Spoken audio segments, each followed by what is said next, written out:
সকাল থেকে বাড়ি ঘিরে কেন্দ্রীয় বাহিনীর জওয়ানরা। কে এই বারিক বিশ্বাস? ভোট মিটতেই ফের সক্রিয় কেন্দ্রীয় তদন্তকারী সংস্থা।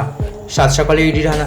বসিরহাটে ব্যবসায়ী বারিক বিশ্বাসের বাড়ি ও বাড়ির পাশে একটি রাইস মিলে সকাল থেকে হানা দিল কেন্দ্রীয় তদন্তকারী সংস্থা।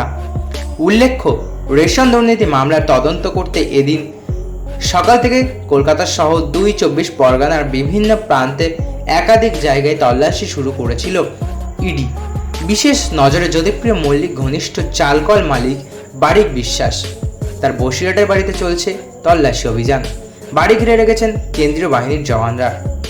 তার পরিবারের সদস্যদের জিজ্ঞাসাবাদ করা হচ্ছে বলেই খবর। বসিরহাটের সংগ্রামপুরে আব্দুল বারিক বিশ্বাসের বাড়ি।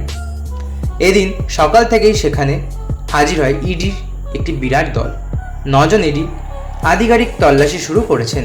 বারিক বিশ্বাসের প্রাসাদোপম সেই বাড়ি ঘিরে ফেলেন জওয়ানরা। উল্লেখ্য, এর আগে সোনা পাচার, গরু পাচার ও কয়লা পাচার মামলাতেও নাম জড়িয়েছিল বসিরহাটের সংগ্রামপুরের ব্যবসায়ী বারিক বিশ্বাসের। ইডি আধিকারিকরা মনে করছেন, রেশন বন্টন দুর্নীতির বিপুল পরিমাণ টাকা, সোনা এবং ইটভাটার ব্যবসায় বিনিয়োগ করেছিলেন বারিক বিশ্বাস। ভারত বাংলাদেশ সীমান্তের বাসিন্দা এই ব্যবসায়ীর নাম এর আগে কয়লা ও গরু পাচার কাণ্ডেও উঠে এসেছে। এই বারিক বিশ্বাস বসিরহাটের কুখ্যাত স্মাগলিং করে বলেও জানা গিয়েছে।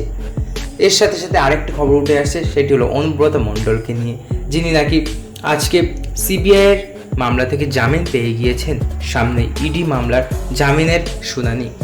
কি হবে সেটি জানতে চোখ রাখুন আমাদের চ্যানেলে। তাই সাবস্ক্রাইব করে রাখুন আমাদের ইউটিউব চ্যানেল এবং আমাদের ফেসবুক পেজটি ফলো করে দিয়ে যাবেন। ধন্যবাদ।